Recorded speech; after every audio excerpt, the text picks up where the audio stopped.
Medical engineering കോഴ്സുകളിലേക്കുള്ള ആദ്യ allotment ഇന്ന് നടക്കുകയാണ്. 7 സർക്കാർ മെഡിക്കൽ കോളേജുകൾ, പരിയാരം സഹകരണ മെഡിക്കൽ കോളേജ്, കാത്തലിക് മെഡിക്കൽ അസോസിയേഷന്റെ കീഴിലുള്ള 4 കോളേജുകൾ എന്നിവയാണ് മെഡിക്കൽ അലോട്ട്മെന്റിൽ പങ്കെടുക്കുന്നത്. ഇതിൽ സർക്കാർ കോളേജുകൾ മാറ്റി നിർത്തിയാൽ പരിയാരം കോളേജിലെ മെറിറ്റ് സീറ്റിൽ മാത്രമേ കുറഞ്ഞ ഫീസുള്ളൂ. കാത്തലിക് അസോസിയേഷൻ കോളേജുകളിലെ മെറിറ്റ് സീറ്റിലെ ഫീസ് 4 ലക്ഷം രൂപയാണ്. സ്വാശ്രയ കോളേജുകളിലെ മെറിറ്റ് സീറ്റിൽ കുറഞ്ഞ ഫീസ് എന്ന ആനുകൂല്യമാണ് ഇതോടെ നഷ്ടമാകുന്നത്. കഴിഞ്ഞ വർഷം വരെ 12 സ്വാശ്രയ കോളേജുകളിലായി 675 സീറ്റുകൾ മെറിറ്റ് സീറ്റായി ലഭ്യമായിരുന്നു.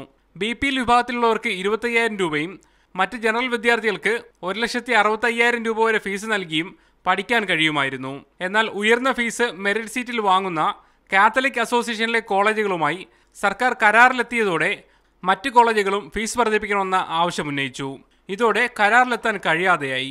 സർക്കാർ നിലപാടാണ് സ്വാശ്രയ പ്രവേശനത്തെ ഈ അവസ്ഥയിലാക്കിയതെന്ന് മാനേജ്മെന്റ് അസോസിയേഷൻ ആരോപിക്കുന്നു.